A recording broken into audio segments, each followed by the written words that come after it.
तो इस स्टोरी के ऑलरेडी 3 एपिसोड्स मेरे चैनल पे अपलोडेड है। पहले जाके आप उनके एक्सप्लेनेशन देखो, फिर इसके एक्सप्लेनेशन देखना। तो चलिए शुरू करते हैं।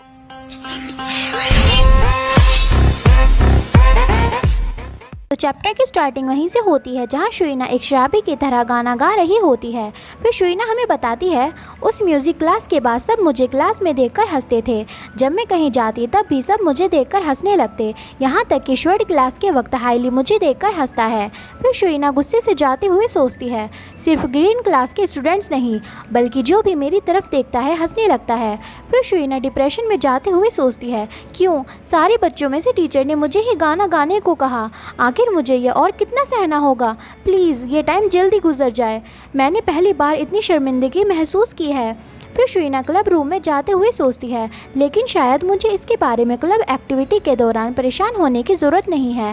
फिर शुइना डोर ओपन करती है तो वो कोरी को ब्लैंकेट में लिपटा देखती है। फिर शुइना सोचती है, वो यहाँ पहले ही आ गया, लेकिन ये ब्लैंकेट को इस तरह ओढ़ कर क्यों लेटा हुआ है। फिर शुइना कहती है, हेलो कोरी, लेकिन आगे से कोई जवाब नहीं आता। तो शुइना सोचती है, क्या ये सो गया। फिर शुइना की नज़र टेबल पर पड़ती है। वो देखती है कि टेबल पर कोरी ने उसके लिए नाश्ते का सामान रखा होता है और एक लेटर भी रखा होता है। फिर शुइना उस लेटर को पढ़ती है जिसमें लिखा होता है, मुझे माफ़ करना शूशू, मैं सो रहा हूँ, तुम ये स्नैक्स खा लेना। फिर शुइना सोचती है, ये बहुत स्वीट है, इसने ये सब मेरे लिए तैयार किया। लेकिन तभी शुइना उस सामान को ध्यान से देखती है और सोचती है, रुको, ये सारी चीज़ें तो गला साफ़ करने के लिए है ना। फिर शुइना गुस्से से कोरी का ब्लैंकेट खींचते हुए कहती है, कोरी डुबॉइस, मुझे पता है कि तुम जाग रहे हो, उठो और इसके बारे में मुझे जवाब दो, तुमने मेरे साथ ऐसा मजाक क्यों किया। फिर कोरी कहता है, हेलो, वैसे तुम्हें पता है ना कि तुम्हारा गला थोड़ा सा, तुम्हारी आवाज़। फिर कोरी कहते कहते अपने चेहरे को छुपाते हुए हंसने लगता है और शुइना गुस्से से कहती है, तुम मेरे मुंह पर क्यों नहीं हंसते, हाँ। फिर कोरी कहता है, सॉरी शूशू, मैं कुछ नहीं कर सकता, लेकिन जब भी मैं तुम्हारी तरफ देखता हूँ मुझे तुम्हारी वो आवाज़ याद आ जाती है। ये सब सुनकर शुइना को बहुत गुस्सा आता है और वह सोचती है, ये सब उस म्यूज़िक क्लास की वजह से हुआ है। फिर हम देखते हैं कि कोरी शुइना को कैंडी देता है। फिर हम देखते हैं कि कोरी क्लास के वक्त शुइना को बहुत सारे स्नैक्स देते हुए कहता है, शूशू तुम्हें ज़्यादा खाना चाहिए। फिर दोबारा कोरी इसी तरह शुइना को स्नैक्स देता रहता है, कभी लंच के टाइम पे, कभी क्लास के टाइम पे, और कोरी हमेशा स्नैक्स देते हुए कहता है, ये एक नया स्नैक है, इसे ट्राई करो, तुम्हें ज़्यादा खाना चाहिए शूशू। शूशू क्या तुम्हें भूख लगी है। फिर हम देखते हैं कि शुइना और हेस्टा पार्क में बैठे होते हैं। फिर हेस्टा कहती है, शूशू मिस्टर कोरी हमेशा तुम्हें स्नैक्स क्यों देते हैं जब भी वो तुम्हें देखते हैं तो। फिर शुइना कहती है, वो हंसने लगता है जब से उसने मेरी सिंगिंग सुनी है सिंगिंग क्लास के वक्त, शायद वो मुझसे माफ़ी मांगने के लिए ऐसा कर रहा है। फिर हेस्टा कहती है, मैं देख रही हूँ, मैंने उसे आज नहीं देखा वैसे। फिर शुइना कहती है, वैसे भी उसे ऐसा करते हुए काफ़ी दिन हो गए, अब वो ऐसा हमेशा तो नहीं करता रहेगा, है ना। फिर शुइना हेस्टा से पूछती है, लेकिन तुम्हें क्यों फ़र्क पड़ता है कि कोरी आए या ना आए, क्या तुम मुझसे दूर नहीं रहती थी क्योंकि वो तुम्हें डरावना लगता था। फिर हेस्टा कहती है, नो, मैं सोचती थी कि वो डरावना है, लेकिन जब से मैंने देखा है कि वो तुम्हारे साथ कितना अच्छा है तो मैंने अपना ख्याल उसके बारे में बदल लिया। फिर हेस्टा कहती है, और वैसे भी वो हमेशा हमें स्नैक्स देता है। फिर शुइना कहती है, तो ये स्नैक्स की वजह से है। फिर कोरी आते हुए कहता है, शूशू तो तुम यहाँ हो। फिर हेस्टा उठते हुए कहती है, मिस्टर कोरी। फिर शुइना सोचती है, अगर ऐसा ही चलता रहा तो ये और ज़्यादा करीब आ जाएंगे जैसा कि वे नॉवल में थे। फिर शुइना ये सब देखकर सोचती है, रुको, कहीं ये इस वजह से तो नहीं कि कोरी मुझसे मिलने के बहाने हेस्टा से मिलना चाहता है। फिर शुइना ये सब सोचकर थोड़ी परेशान हो जाती है। फिर हमें क्लब रूम दिखाया जाता है। फिर कोरी कहता है, मैं तुमसे ये पूछना चाहता था, तुम बहुत सारा सामान यहाँ लाई हो, लेकिन देखने से ऐसा लगता है कि ज़्यादातर सामान मैजिकल ना होकर मैकेनिकल है। फिर कोरी कहता है, शूशू क्या हमें मैजिकल टूल नहीं रखने चाहिए थे। फिर शुइना कहती है, हाँ, हमें कुछ चीज़ें बनाकर क्लब एक्टिविटी में दिखानी होंगी ताकि ये क्लब चलता रहे, लेकिन हम सिर्फ मैजिकल टूल के भरोसे नहीं रह सकते हैं। फिर कोरी कहता है, मैं पूरी तरह तुम्हारे साथ हूँ, ये कमरा बहुत ज़रूरी है, बस मुझे बताओ कि मुझे क्या करना है, मैं वो सब करूँगा। फिर शुइना कहती है, ओके। फिर शुइना सोचती है, ये अब सब कुछ करने को तैयार है इस रूम में सुकून से रहने के लिए। आखिरकार इसे इस क्लब की अहमियत का पता चला। फिर कोरी कहता है, तो क्या प्लान है, तुम क्या कर रही हो? फिर शुइना कहती है, मैं अब भी सोच रही हूँ कि मुझे अपने खाली समय में अपनी नॉलेज तुम्हारे साथ शेयर करनी चाहिए। फिर कोरी कहता है, तुम्हारा मतलब कि मैजिक सर्कल को कैसे मॉडिफाई और रीअरेंज करते हैं। मैं इम्प्रेस हुआ कि तुमने ये कैसे सीखा। आखिरकार तुमने इसे डिस्कवर कैसे किया। फिर कोरी कहता है, मुझे पता है कि मैजिक सर्कल मैथ से रिलेटेड हैं, लेकिन फिर भी मैं इन्हें अभी तक अच्छे से नहीं समझ पाया।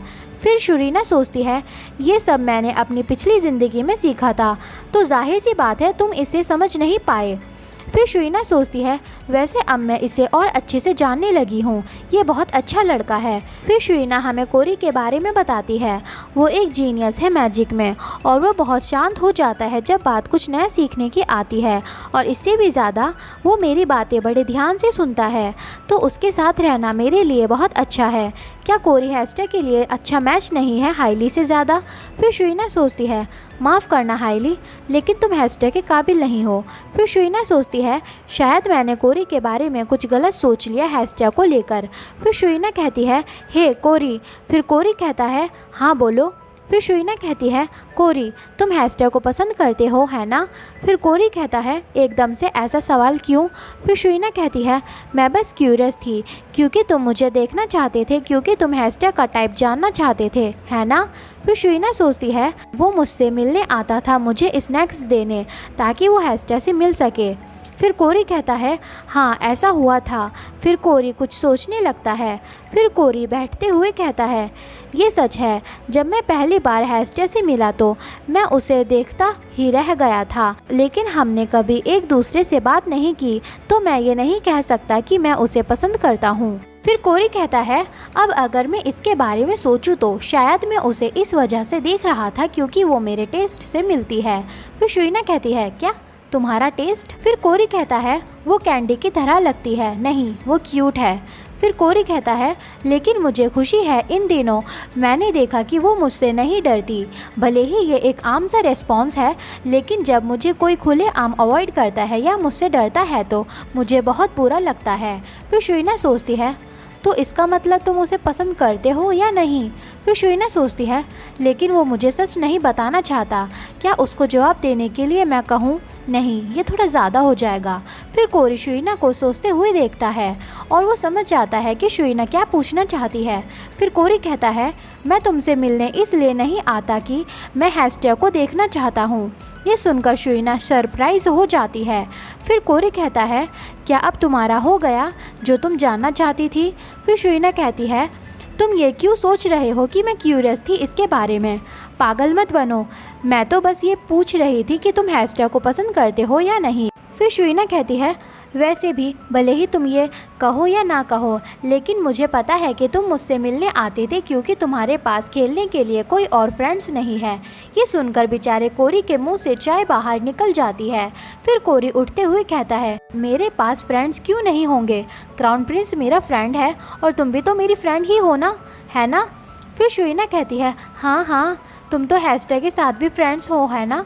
ये सुनकर कोरी ब्लश करते हुए कहता है, तुम मुझे टीज करना कब बंद करोगी?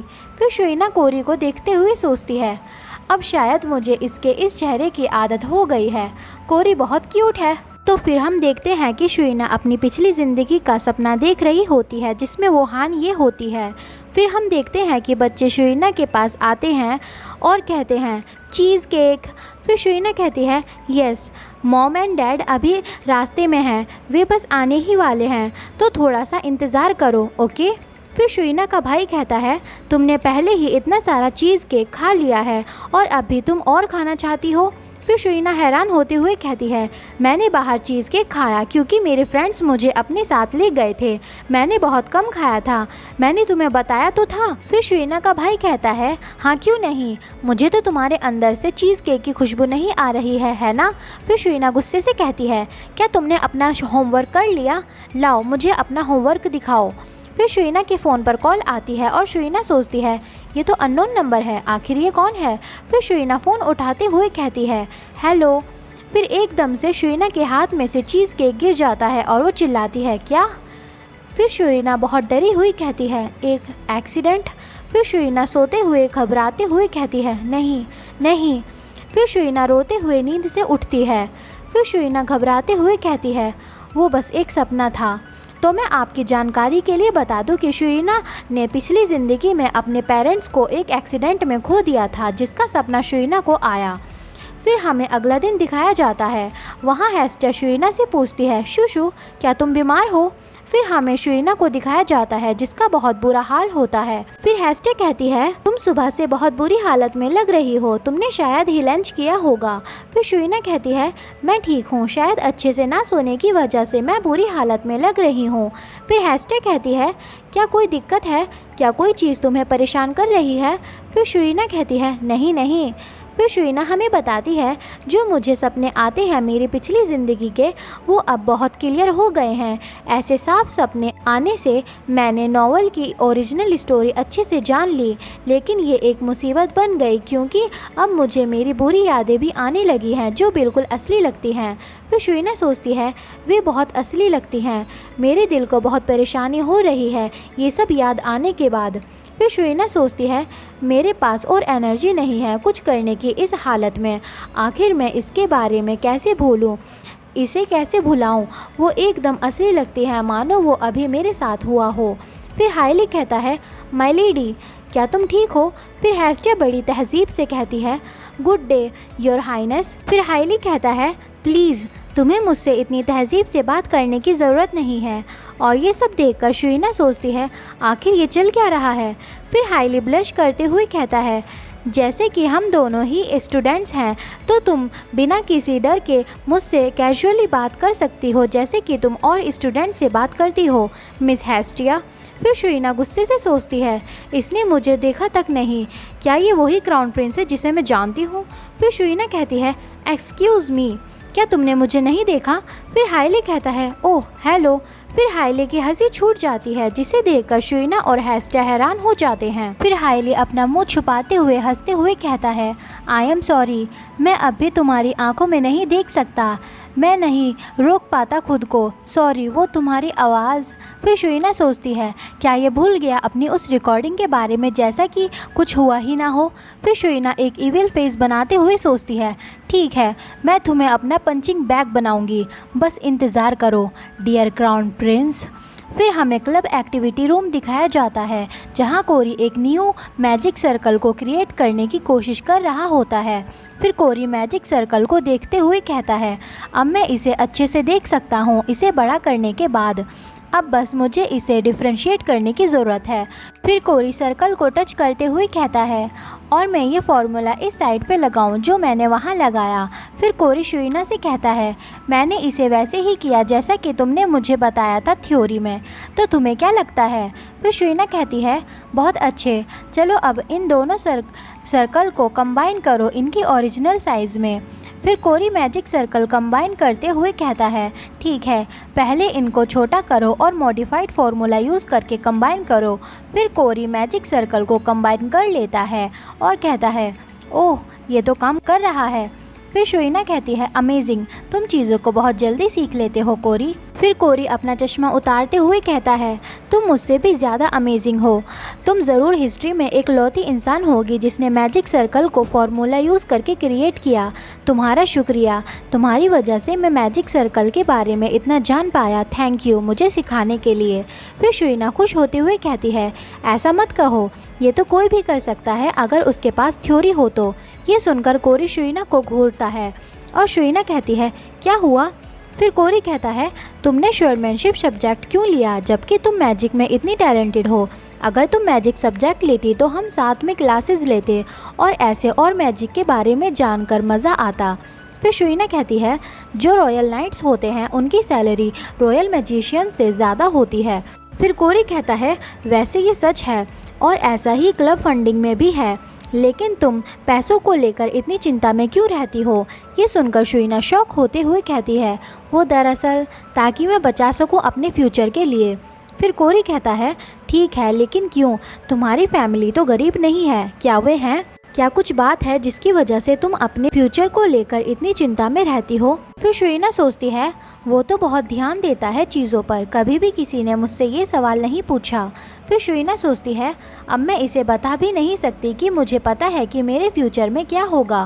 फिर शुइना कहती है तुम अभी बहुत छोटे हो तो तुम नहीं समझ पाओगे, किसे पता फ्यूचर में क्या होगा, ज़रूरी नहीं जैसे हम आज हैं वैसे ही हम अपने फ्यूचर में भी हों।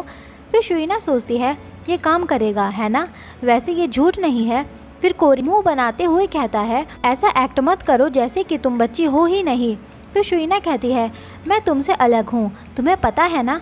फिर शुइना सोचती है ये सब मैंने एक्सपीरियंस किया अपनी पिछली ज़िंदगी में। फिर शुइना हमें बताती है मेरी पिछली ज़िंदगी में मैंने अपना बचपन बहुत अच्छे से गुजारा। मेरी ज़िंदगी बदल गई बुरे हालातों में जब मेरे पेरेंट्स एक एक्सीडेंट में मारे गए। क्योंकि मैं बहुत छोटी थी और सब मुझे इग्नोर करते थे तो मैंने अपने फैमिली को संभालने की जिम्मेदारी ली, जिसके साथ ही मुझ पर अपने फैमिली के द्वारा लिया गया कर्ज भी उतारने की जिम्मेदारी आई। मैंने इतने दिन गुजार दिए अपने बहन भाइयों को संभालने में एक छोटे से बेसमेंट में। फिर शुइना उदास होते हुए सोचती है मैं हमेशा पैसों के लिए इधर उधर भटकती फिरती थी हर दिन। मैं हमेशा उम्मीद करती थी कि मेरे पैसे इस दिन तक चल जाएं ताकि मेरे बहन भाई खाने से ना तरसे। इसी वजह से मैं ऐसी हूँ अब भी, भले ही अभी मेरी फैमिली गरीब नहीं है, बिल्कुल ठीक हालत में है। जब मुसीबत आती है तो बताकर नहीं आती। मैं दोबारा ऐसी ज़िंदगी नहीं जीना चाहती। फिर शुइना ये सब सोचकर रोने लगती है और मन ही मन सोचती है मुझे एकदम से अपने बहन भाइयों की याद आ रही है जो मेरी पिछली ज़िंदगी में मेरे साथ थे। फिर शुइना सोचती है शायद ये इसीलिए क्योंकि ये सपने मुझे बार बार आते हैं। मुझे बिल्कुल भी अच्छा नहीं लगता जब मुझे ऐसे सपने आते हैं। हम देखते हैं कि कोरी शुइना को ऐसे चुप खड़ा देख रहा होता है, उसके सामने हाथ हिलाता है ताकि शुइना होश में आए। फिर कोरी कहता है क्या तुम ठीक हो? फिर कोरी कहता है ऐसा लगता है कि मैंने बिना सोचे समझे कुछ भी बोल दिया, मुझे माफ़ कर दो। फिर शुइना कहती है कोई बात नहीं, ये ठीक है। फिर शुइना मन ही मन सोचती है मैं नहीं चाहती कि कोरी मुझे इस हालत में देखे, मैं अभी अच्छी हालत में नहीं हूँ। फिर कोरी ये सोचकर परेशान हो जाता है कि उसने कुछ गलत बोल दिया जिसकी वजह से शुइना बहुत उदास हो गई है। फिर कोरी अपना मैजिक यूज़ करता है और कहता है तुम्हें बाकी बचे टाइम में सो जाना चाहिए। कोरी अपना मैजिक यूज़ करके शुइना को ब्लैंकेट में लपेट देता है और हवा में उड़ा देता है, जिससे शुइना हैरान हो जाती है। फिर कोरी शुइना को सोफे पर पटक देता है और शुइना हैरान होते हुए कहती है कोरी तुम ये क्या कर रहे हो? फिर कोरी शुइना के सिर पर हाथ फहराते हुए कहता है तुम अब तब उठना जब तुम्हें अच्छा फील हो, ओके? फिर शुइना कोरी की ये बात सुनकर हैरान हो जाती है और कहती है कोरी। फिर शुइना ब्लैंकेट में मुंह डालते हुए कहती है थैंक यू कोरी। फिर शुइना सोचती है इस ब्लैंकेट की खुशबू बहुत मीठी है। तो ये चैप्टर यहीं पे ख़त्म होता है। अब हम अगले चैप्टर में जानेंगे कि कैसे कोरी को पता चलता है कि शुइना ही शैने विलेन है। तो तब तक के लिए आप इंतज़ार करिए और please subscribe to my channel. फ़िलहाल के लिए मेरे चैनल पर बहुत कम सब्सक्राइबर हैं। ज़्यादातर लोग मेरी वीडियो देख लेते हैं लेकिन सब्सक्राइब नहीं करते। प्लीज़ आप मेरे साथ ऐसा ना करें, वाकई में एक वीडियो बनाने में बहुत ज़्यादा मेहनत लगती है। प्लीज़ आप चैनल को सब्सक्राइब कर लीजिए ताकि मुझे मोटिवेशन मिले और मैं आगे भी आपके लिए ऐसे एक्सप्लेनेशन की वीडियो जल्दी बनाऊं। तब तक के लिए अपना ख्याल रखें और बाय।